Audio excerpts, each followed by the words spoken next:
In the center of Majula yawns a gaping hole in the ground, incongruous against the desolate backdrop of crumbling buildings and coastal cliffs. Past the kingdoms once disposed of their failed experiments and unwanted souls here, banishing them from the surface world and casting them into lightless depths to be forgotten. Today, the pit is merely used as a garbage receptacle into which junk, corpses, and other forms of waste are dumped. Nevertheless, this grim and ever-present reminder of Majula's dark history remains permeated in the air with sorrow and foreboding energy. Though no one in the village knows precisely where this ominous shaft leads or what lurks beneath it, in the bowels of the earth, rumor persists of an ancient crypt housing the remains of forgotten saints, and a rat king who presides over this subterranean domain. And that's where we're going today, folks. As you can see, I'm wearing a good kitty cat ring. That's going to go ahead and keep me alive for parts of this leg. Now, I went up here to the Grave of Saints just to get a little checkpoint in. I thought to myself, gee, there's a really good chance I could die from falling the wrong way in a game not dedicated to the platforming.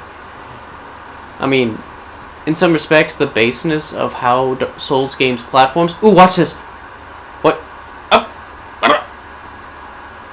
Magic Pixel. That was delicious. Anyway, as I was saying, yes, when you go through this game in particular, platforming is not the best, but it's at least not complex. There's not going to be a system of buttons. It's a lot of hold, and a lot of release. And given the amount of momentum your character suddenly gains from leaping forward, it's not the worst thing you can deal with. But it definitely feels like a bad jump. You always know that. If you've ever been playing video games for any modicum of long periods, or at least any amount of time, you will always be able to dictate a good jump from a bad jump. It doesn't matter if it's a first-person shooter, a platformer, a character action game. There are no fucks to be given in that department. You just know a good ring. Well, no, that's not a good ring. But, well, I mean, it can be. But you always know a good jump from a bad jump. It's just something that comes in with experience and time. Now, let's see.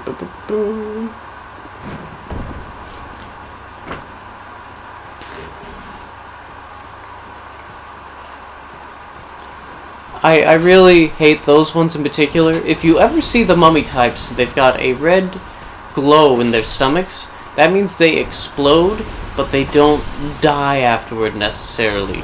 They're sort of the perpetually exploding type, which makes no goddamn sense whatsoever, and put them down as soon as possible, you'll feel better for it. Oh, hey, look.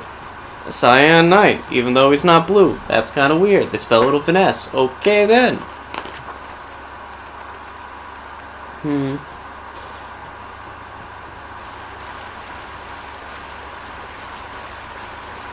Yep, and from what I could tell from my readings, those, as the guide calls it, red core undead citizens, parry. Goodbye. That explosion of just doom. They, as far as the guides say, are results of Aldea's experiments. Aldea, the brother of Vendrick, we'll talk about him later, apparently worked on these guys, didn't really find it to work out the way he wanted, and then he just chucked them down a big hole and locked them up in the Lost Bastille, where he was probably working on them forthwith. Either way, there's only a couple of them down here, and they're barely a problem, to be completely honest. You just need to hit them before they hit you, as with most things in Dark Souls. And now we begin the descent. Deep within the earth, beneath Majula, lies an anarchic settlement of filth and chaos, built by the forsaken souls cast into the pit. This lightless hell is the resting place for all of the kingdom's ages pasts which they wanted to forget. Echoing with bitterness and despair of those who were thrown away, deeper still, a dim bioluminescence radiates ominously from a mouth of a cavern, avoided by even most of the inhabitants of the gutter. And that's where we're going as we continue on from here. Now, I read both of those because there's the pit, and then there's reading on more for the gutter. And guess which one we're heading to in this video? I'll tell you since this is pre-recorded and I don't have to focus on what I'm doing as much. It's the gutter, ladies and gentlemen. We're gonna just go right on in there. Speaking of which, if you actually cared about the PvP covenant and you didn't want to do the PvP right away, that token of spite, that's the one you would need to actually trade with that merchant.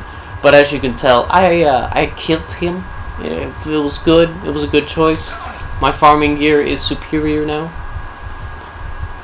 And that right there, that's why I learned magic. Despite not wanting to build for magic. Just this area alone. Just because binoculars and a stick, 62 casts, depending on how much you want to buy your magics. And guess what? Problems? Not so bad. You could do the same thing with bows and arrows, yes, but those you would have to purchase.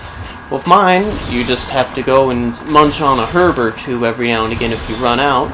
Even then, you could come in with the base amount and just have 30 casts and just munch on a lot of grass.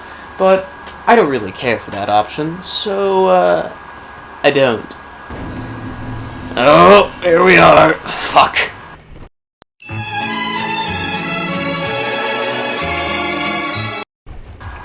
And so begins my descent into madness. Now, this is future Connor, not past Connor playing through it in the moment. And I'll let you know right now, while in the gutter, I died about 4 times, just trying to get out of there. And I was lucky it was only 4 times, because as you can tell, the visibility is not all that great when you're not wielding a torch. And this place is a yawn. Kidding, it's trash. Absolute fucking trash. The coolest thing about it is it's probably the first map you encounter in the game with a zipline. There's certain things in video games that if they have them, I will always say, man, that's a good video game. See, that was just death. I'm pretty sure I'm hollow now. Wait, no, my skin, my flesh is fine. I must have taken a trip elsewhere. Probably grinding off screen. Anyhow, yes. There's things in video games you always want to have if you want me to play it. One of them, it helps to have like one zip line. Certain amounts of wrestling will also do it for me. Like, if there's a game where you can German suplex a man, and it has the possibility of happening not just once, but a bunch of times, that's a good game. MK9 had Smoke using an X-ray where he would go through and he would German suplex a man. That's a good game. MK9's a good game. People say shit about the story. Real good game, though. If there's a multi-hitting rapier or like a swift weapon that does a bunch of stabby stabs, that's a good game. I would find that to be a quality game for me. Something dexterous. Big plus from this guy. Anyway, let's go ahead and do some more reading. You know, in hindsight, I probably should have maybe looked through this map instead of after I go through an area. But, fuck it, why not? I mean, the layout of this place and where weapons are anyway aren't completely consistent, anyhow. Just because... Well, I think Scholar has randomized some of the items and enemies in certain areas that it doesn't matter quite as much. Also, always do that as a little hint. If you don't have fire arrows, but you do have a torch, just roll through there, take care of business. The chip damage alone in a flaming oil pool is enough to melt a lot of enemies in the areas that have them, and it helps. Certainly made me feel a little bit better.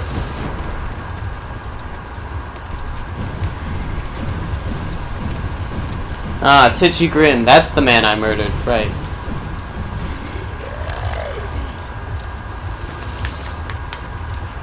Well, from here on, I like to light, instead of leaving little glowing stones, I just light the little fiery spots so I remember where I've been.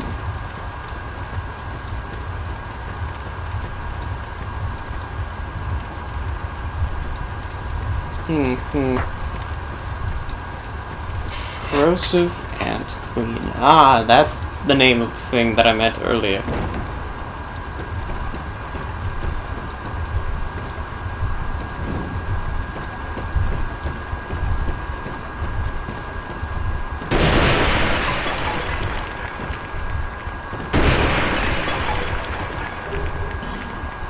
Now, another thing that always reminds me that after going through this area very finely, that this is actually an incredibly awful zone for farming.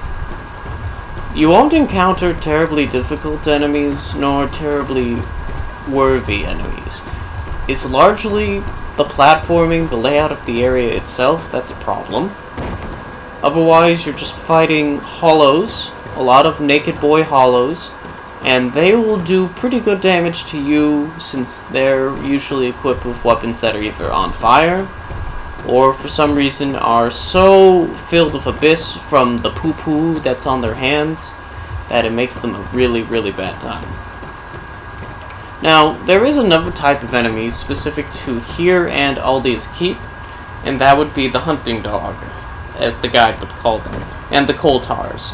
The Coltars were the face-huggery, big leathery boys by these pits. They're a bad time. Largely because they have their own little command grab, but I kind of like the way they slink around and their movement. It's very weird and Japanesey, and that appeals to moi. I enjoy it.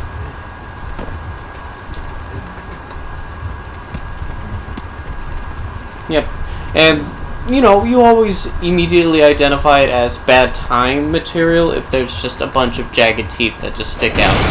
If their model design just involves a bunch of teeth just hanging out, yeah, you're gonna have a bad time. Let's see. Let's read about these doggos. A mutated canine born from the experiments conducted by Lord Aldia. What a convenient name to blame a lot of the strange mutated designs you can put in. Yeah, but just blame Aldia for everything. Great. Hunting dogs are not naturally occurring species, and are therefore only found in areas in which they are introduced by the dragon occultes. A number of them were dumped into the gutter over the course of Lord Aldia's research and continue to prowl the depths in search of anything that might serve as a meal. And to be honest, they're not difficult. You can block their attacks and they do moderate stamina damage, but the main thing is just getting behind them and hitting the R1 button as long as you see that it is still alive. Once you get past that, it's not that bad.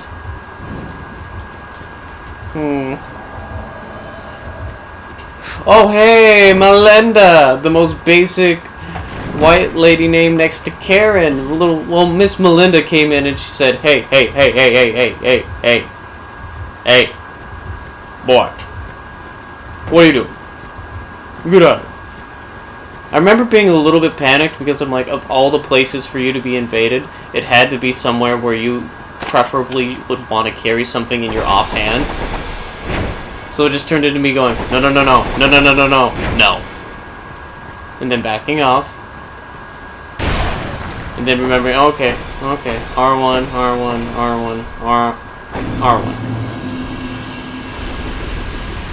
And in truth, I always enjoyed that little bit. Ricard's rapier is such a good secondary weapon in this game. It's fragile as all hell, but if you can find the sorcery repair, and again, you are blessed with some light modicum of intelligence and decide to carry a staff on you or a chime that can also double for casting spells, guess what? You're gonna do fine. Ricard's rapier is a beautiful weapon.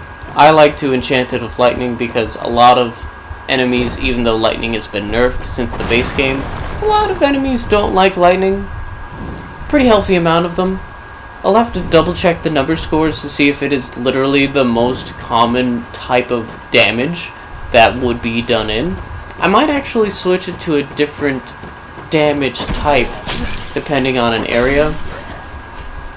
All I know is since I have Targray for the Knights, the Blue Apostles, I can buy an unlimited source of Bolt Stone, so I may just occasionally just swap it out for a different element type. It might be a little bit ridiculous to spend 2,000 souls and do that every time. Well, actually, more than 2,000 souls since you would need a gem to just outright remove the effect.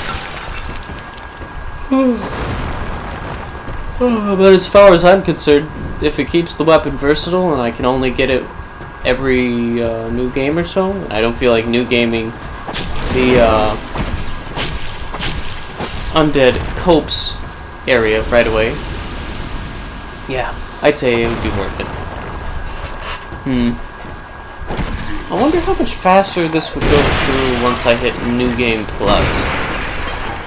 I haven't actually completed Dark Souls 2 with New Game Plus, but I've always been fascinated enough to try it. I might do it with Fortinbras since he's been keeping around quite a bit, and given the current economic hostage situation that has me staying home more than not, maybe it might be a good hobby to do.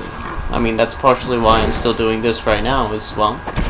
The alternative is probably anything else, to be honest, but I like Souls games and I like editing, so bouncing around with that with nearly infinite amounts of footage at all times doesn't hurt.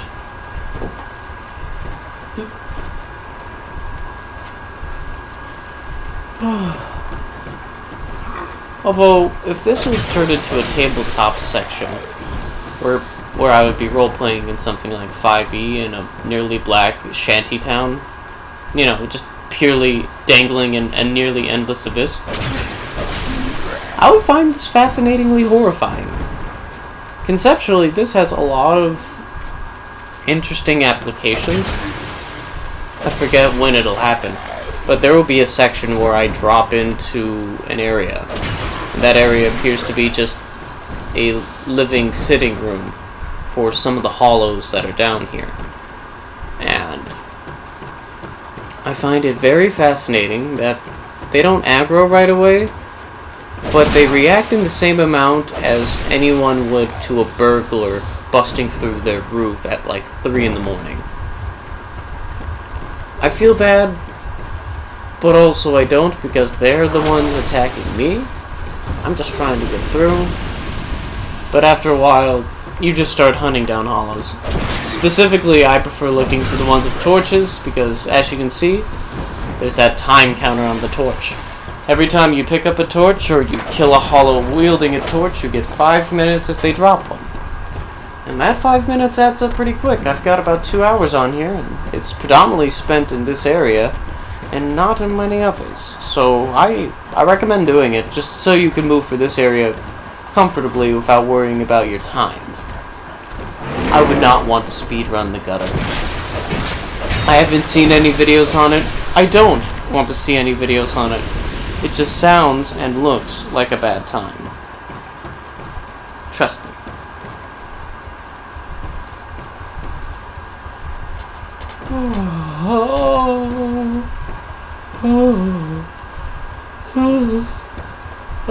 You see, that was a mistake.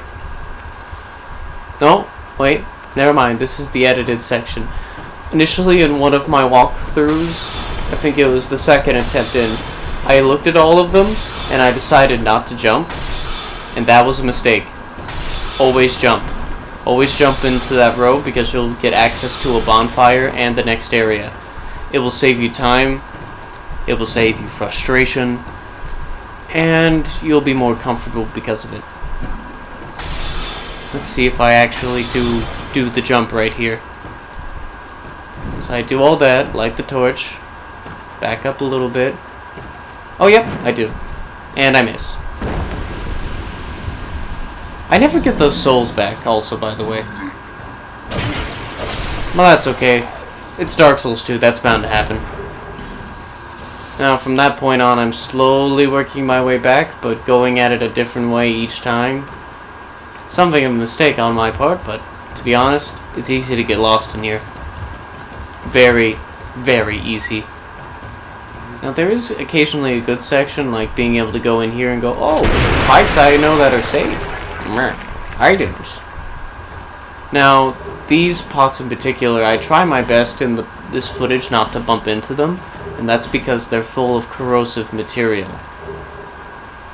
These organ/heart-shaped, tubular-type bizzos, they all corrode, and they can easily break your weapon if it's fragile. Like Rickard's rapier would probably break instantaneously from one of these. If not, it would take a solid two pots to destroy all of your equipment, unless it's something incredibly durable. My High Knight sword might be at risk, but it wouldn't break initially. But everything else in here, most definitely would. Especially Techigrin's little robes and hoodie combo. Oh, in my later footage, since I'm still talking quite a bit ahead in the future, I've already beaten the Royal Rat Authority, and I have a video just dedicated for that length of time. The fight itself isn't long, but I like exploring areas. It covers going and fighting the Royal Rat Authority, speaking with the Rat King, who is probably my favorite vocal NPC. Probably the only one of the Covenants that's a vocal character that I actually like interacting with quite a bit.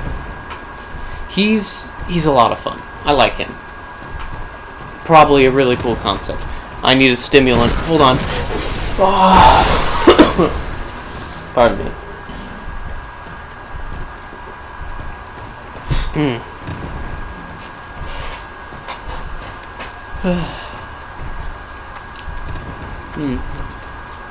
I think I know why I'm doing this again. It's taken a little bit of time, but I think I have a pretty good idea on why I'm playing Dark Souls 2. It's the same reason I keep on hearing from a lot of people that just want to play a fantasy game. It doesn't take a difficult or an uncomfortable time, but some people need some form of wish fulfillment, whether that's a power fantasy, whether that's adventure, or if it's just challenges that they know won't hurt them in the long run. Like going into a dark cavern and plopping down as far as you can without breaking your ankles, because the game doesn't have a mechanic that says, oh, you broke your legs, I guess you're not going anywhere. Not quite like the way life does. I think I'm playing Dark Souls 2 again because I miss that feeling. There's something fantastic about being able to hold the torch in your hand and just walk around the darkness in this game. Being able to know that you're trading a form of defense or offense just for the ability to look around you, keep your eyes out of the abyss, and be able to look upon it without going mad or having a bad time. A lot of people play fantasy games to feel powerful.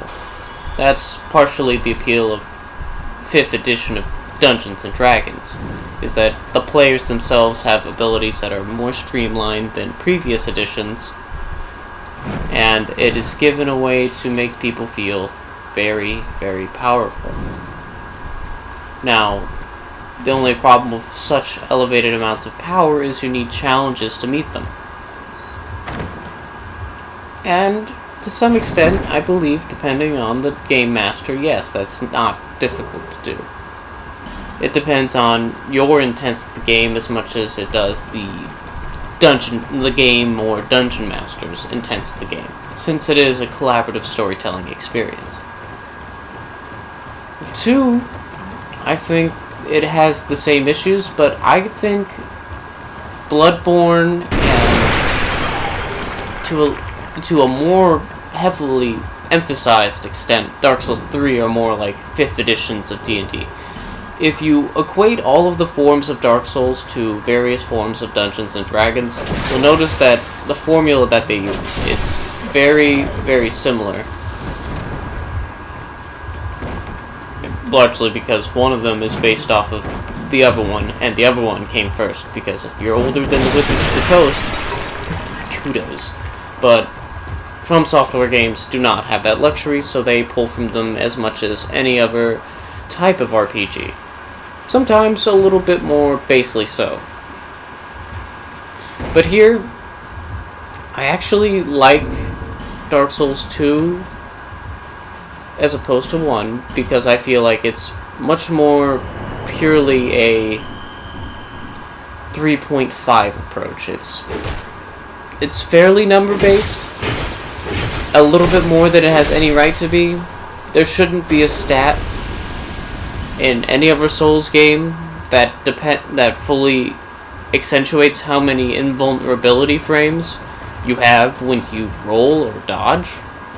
But there is in Dark Souls 2.